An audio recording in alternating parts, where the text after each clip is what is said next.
The Administrator's Guide to Podcast Producer builds upon a classroom course I developed for Leopard and updated for Snow Leopard. In this course, we introduce you to Podcast Producer and Lion Server, how to install a testing environment, configuring Podcast Producer and podcast clients. Then we delve into the details by dissecting the anatomy of a workflow, creating workflows, configure, connect, and control remote cameras.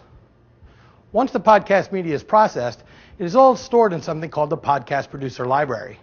In this section, we review the library, its capabilities, and limitations. Then we discuss scaling Podcast Producer for larger environments and the considerations therein. There are dozens of third-party tools and integration possible with Podcast Producer. We cover some third-party tools and integrating Podcast Producer with software like Moodle, Blackboard, Joomla, WordPress, and Drupal.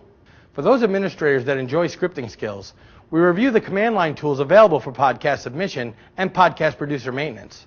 In the last section, we cover troubleshooting tips and techniques for Podcast Producer. Each section contains practical examples, animations, walkthroughs, and troubleshooting techniques. It is highly recommended that you have attended a Snow Leopard or Lion boot camp or Server Essentials course prior to taking this course, so that you are familiar with the server functions used but not specifically covered in this course.